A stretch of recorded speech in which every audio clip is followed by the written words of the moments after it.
everyone, my name is Johnquixote, and welcome to the Misadventures of a First Time DM.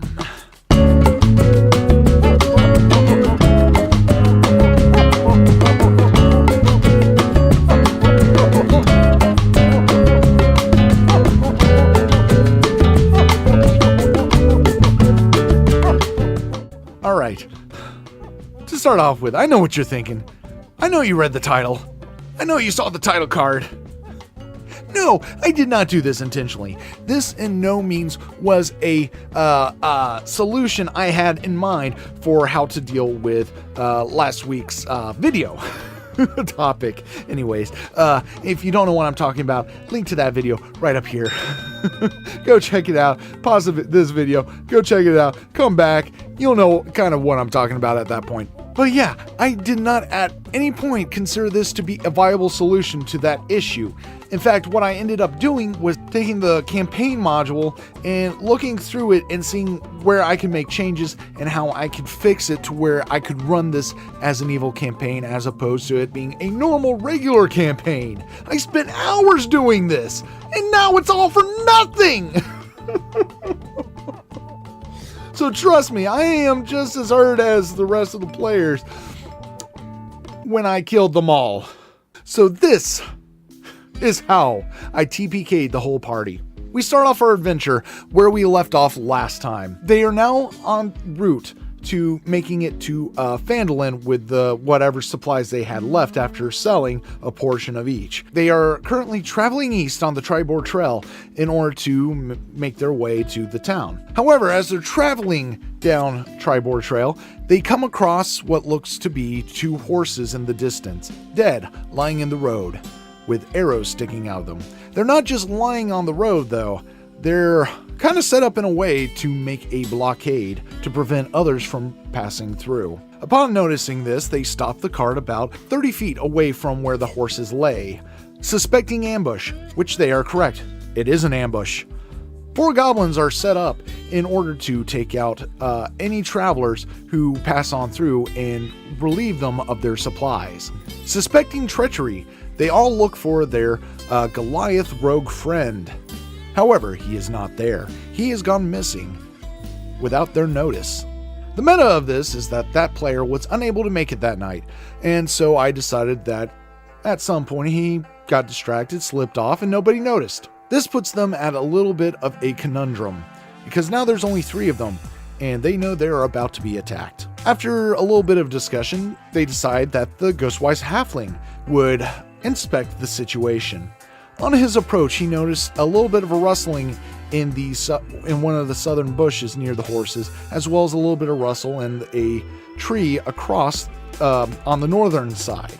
Instead of going to inspect the horses, he just went straight for the bush, and then he cast Color Spray. The moment he cast the spell, a goblin plopped out of the bush, dead. Roll initiative.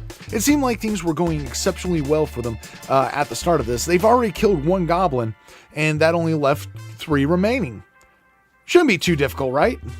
Right? Well, that's where this little beauty, come on, focus. That's where this little beauty takes over. That was the dice that I was using to roll my attacks and my saving throws with for the goblin characters. Now let's just say it did not want to roll low at all. Like, at all. I was constantly rolling like 16, 17, 18, and that's without modifiers. I think the lowest I rolled was a 10 on it. But anyways, already braced for the situation, the Ghostwise Halfling turns his attention to the goblin in the tree, casting an ice dagger at him. The ice dagger ends up missing, but ends up hitting the tree behind the goblin, shattering and blasting the goblin in its back, reducing it to almost dead. Just barely managing to save its footing on the tree, it takes a shot, missing, hitting the dirt right in front of the Ghostwise Halfling. The goblin in the bush at the base of the tree underneath this almost dead goblin then pops out and proceeds to run at the halfling. Scimitar in hand, ready to strike. It hits. 4 damage. With 1 more goblin to go, it too ends up firing at the halfling, as none of the others have left the wagon yet. The kobold, seeing his friend in danger, leaps out of the wagon, runs forward, and jabs his spear at the goblin on the ground. He misses and is in no better position than the halfling himself. Attempting to take a more subtle approach, the Kenku then hops off the wagon and heads to the brush on the north side of the road, where he tries to conceal himself. At this point, things still look fine for the group.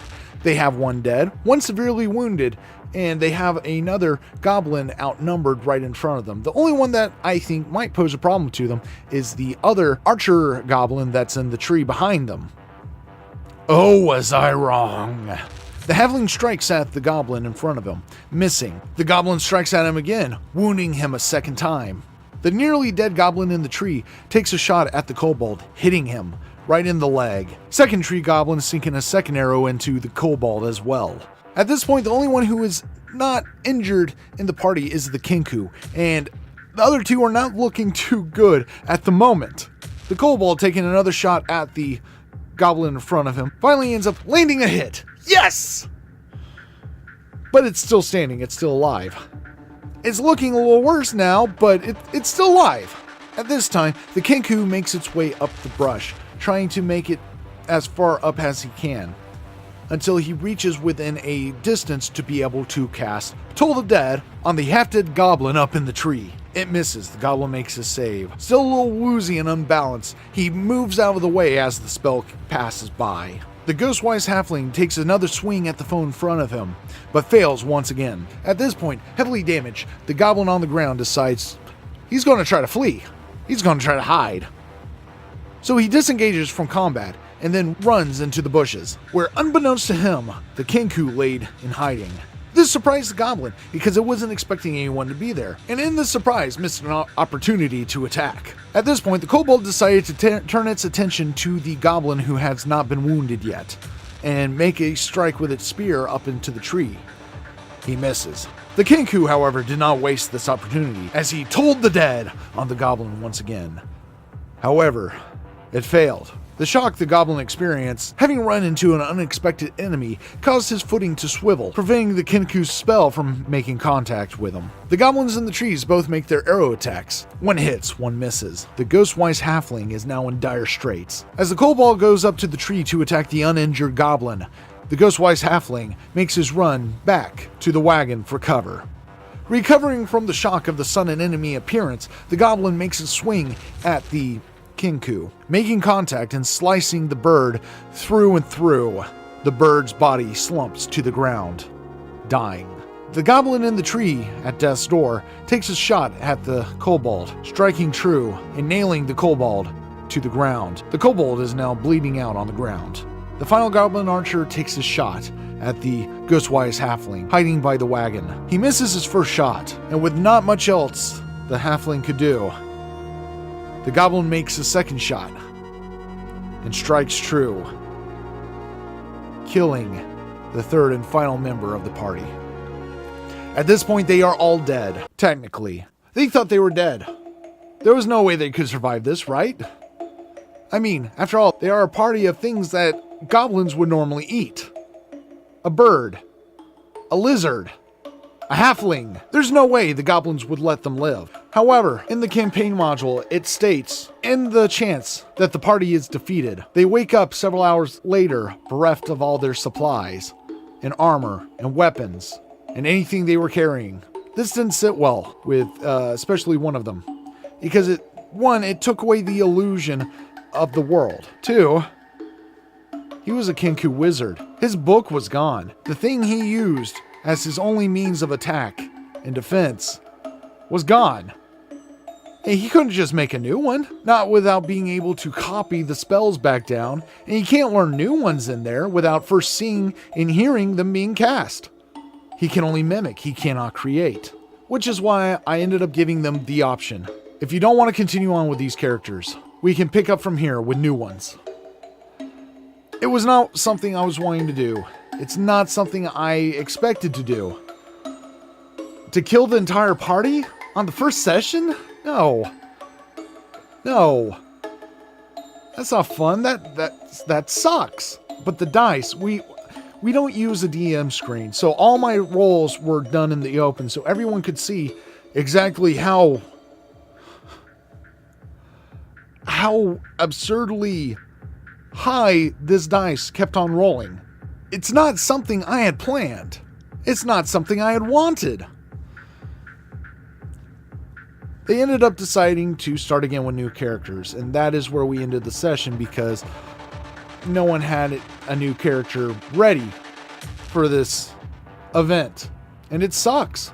It really does. We went in there to try to have a fun time, and it almost feels like it got ruined by unintentional dice rolls. I just rolled a 16. I need to like nickname this dice or something. I also offered multiple times to switch to a different dice, but they wanted me to roll with it. It's an 8 that time. They wanted me to roll with it, so I'm probably going to lock these dice away for a little while. I mean, I'm not locked them up. I mean, they weren't being bad. They're just being what they were, dice. Random arbiters of death. But I'm probably going to hold off on using them again until, well, way later in the campaign. Because I do not want that situation to crop up again, especially in the next session, TPK Part 2. You get what I'm saying? But unfortunately, that's how the dice roll sometimes. Sometimes they roll in your favor and everyone has a good time. Other times they roll against the entire table and everyone loses a lot of work, including hours and hours and hours and hours of converting the system and campaign to suit an evil campaign just to have it all thrown away. But I think that if there's anything to learn from this situation, it's that sometimes crit happens. And there is nothing that you can do to prepare for it that even improvisation cannot remedy. You just have to let it happen and work with your players on figuring out the proper way of going forward. Whether it be continuing on the way things are with the situation or by creating new players and picking back up where it goes on. There's always another session. There's always the next session for things to get better. And I'm sitting here right now hoping for the life of me that the next session does go a hell of a lot better. So let me know down in the comments, have you ever been in a situation where you inadvertently ended up killing the entire party in the first session? Where things were just finally starting to get going, and then it ends right there at the beginning. Tell me your stories down in the comments. I can't wait to hear them. And why does this keep doing this? There we go. But yeah, I can't wait to hear them. Also, I don't know when this is going to be going out. But next 2 weeks, we are going to be going on break for our game sessions. One of our players is going on vacation. And so we won't be able to play at his house during that time because he is going to be going out of town. So yeah, so I don't know, depending on when these are released, there might be a break next couple weeks in videos, or it might pick up again next week, depending on how lazy and lethargic I've been in trying to get these out. Probably the latter.